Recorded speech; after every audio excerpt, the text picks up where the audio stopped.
मैं exam empire MR तितरवाल आज एक बार फिर हम दोस्तों याद कराने वाला कैप्सूल आपके लिए लेकर आए हैं। कोई नया है तो भाई सब्सक्राइब कर लेना, पीछे जाके वीडियो देख लेना। मैं पढ़ाता नहीं हूँ, याद करवाता हूँ।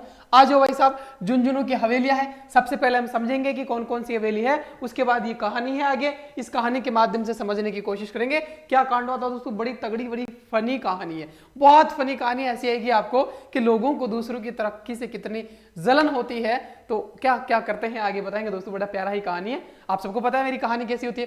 देखिएगा, झुंझुनू की हवेलियां है तो दोस्तों भगत है, जालान की हवेली है, पोद्दार की हवेली है। झुंझुनू में ये सारी हवेली है दोस्तों, 20 के लगभग है।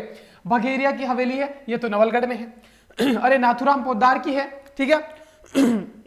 सेठ हीरालाल की है और दयाराम केडिया की है, जयदयाल केडिया की है। सीताराम की है, सीताराम सिंगटा की है। महसन सर की सोने का चांदी की खाने, यह भी सीईटी में पूछा गया। महसन सर की सोने चांदी की हवेली कहाँ है ना। और किसकी दोस्तों, है ना। इसके बाद आओ जाओ, ईश्वरदान मोदी की है, ईश्वरदान दोस्तों। और टिबड़े वाला की है, ये झुंझुनू में है। सागरमल की है, रामदेव चोखानी की है और रामनाथ गोयनका की है। और सेठ लालचंद गोयनका की है। रामकृष्ण की हवेली है, राधा कृष्ण की हवेली है। केसर देव की हवेली है, बागड़िया की हवेली है और डालमिया की हवेली है। अब दोस्तों आ जाओ, क्या रे आ जाओ, कहानी की तरफ चलते हैं। ज्यादा टाइम नहीं लेंगे और सीधा याद ही करेंगे भाई साहब। आ जाओ, कहानी क्या है आ जाएगा मेरे लाल। झुंझुनू, अंत में हम झुंझुनू बजवा देंगे तभी तो याद रहेगा कि झुंझुनू की ये है, ठीक है। आ जाओ इधर आओ बेटा, आ जाओ भाई। देखो, सेठ लालचंद भाई साहब सेठ कैसे बनाइए, सेठ लालचंद सेठ कैसे बना। ये भक्ति करता था भगवान की। अरे कौन कौन से भगवान की, तो भगत की हवेली। सेठ लालचंद भक्ति करता था, कोई दिल पे ना ले। और सिकर झुंझुनू वाले कहेंगे कि हमें तो आती है भाई साहब। हाँ आती होगी, आपको याद होगा, क्योंकि अपने परिवार के सदस्यों का नाम सबको याद रहता है, लेकिन 3 पड़ोसी छोड़ के किसी को याद नहीं रहता कि उसके पोता हुआ पोती हुआ उसका क्या नाम है ना, ठीक है। तो बाकी देश और राज्यों वाले को पता होना चाहिए। तो सेठ लालचंद सेठ कैसे बना, क्योंकि वो भक्ति करता था, भगत आदमी था। अरे भक्ति किसकी करता था, ईश्वर की। ईश्वरदान दोस्तों, और कौन कौन से ईश्वर, अरे राधा कृष्ण है, रामदेव जी है, केसर देव है, सीताराम है, रामनाथ है, ठीक है। अरे भाई साहब कैसे करता था, जय जय जयकारा ना, जय दयाल दोस्तों, जय जय जयकारा हुआ ना गाना ना दोस्तों, जय जय जयकारा ना। ईश्वरदान, ईश्वर की भक्ति करता है कौन, सेठ लालचंद। अरे सर सेठ क्यों पुकार रहे, उसको कोई फीलिंग तो दो, फीलिंग नहीं आ रही। अरे भाई साहब भगवान की भक्ति करता था, किस की, राधा कृष्ण की, रामदेव की, केसर देव की, सीताराम की, रामनाथ की। इतने भगवानों की भक्ति करेगा तो कृपा भाई साहब छप्पर पाड़ के बरसेगी।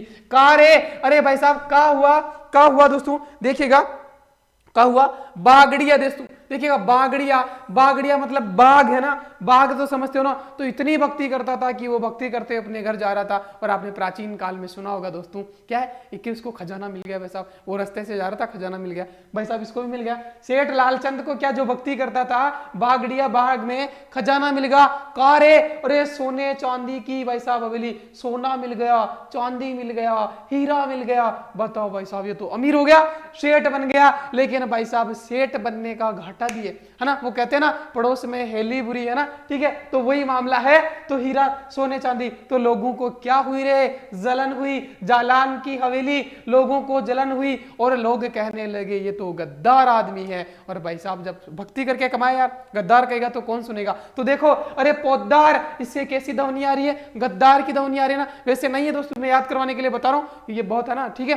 तो ये तो अब किसी को कोई गद्दार कहे तो भाई साहब सहन नहीं होता ना, सहन नहीं होता। इनको भी सहन नहीं हुआ और क्या किया, अरे डाला सारे खजाने को, डाली में डाला और भगेरिया भागा हुआ गया।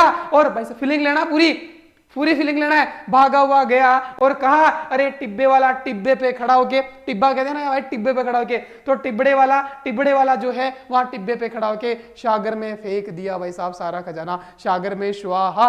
और वापस आके कह दिया, लो भाई साहब अब तुम भी बजा लो झुंझुना, सारा खजाना सागर में भाई साहब, तो तुम भी बना दो झुंझुना भाई साहब। तो बोलो तारा रा रा, है ना, बोलो तारा रा रा। तो बस सागर में फेंक दिया सागर मले और बजा लो झुंझुना सब। आगे कहानी यही थी भाई साहब सेठ लालचंद सेठ कैसे बना, भक्ति करता था ईश्वरदास ईश्वरों की, राधा कृष्ण रामदेव केसरदेव सीताराम रामनाथ और जय जयकारा लगाता था। तो क्या हुआ भाई साहब, उसको बाग से होते हुए जा रहा था, बाग में हीरा सोना चांदी मिला, लोगों को जलन हुई, लोगों को सहन नहीं हुआ, गद्दार करने लगे, तो वो इसको सहन नहीं हुआ और क्या कर दिया, सारा को डाला डाला और भागा हुआ जाकर के दोस्तों टिब्बे पे खड़ा होकर सागर में फेंक दिया, स्वाहा। वैसा हो गया इसका, ये हवेलियां बहुत लटकाती भटकाती है, तो हो गया कांड बस। ठीक है दोस्तों, तो नमस्कार, एक बार फिर से आप सभी का स्वागत करता हूं मैं।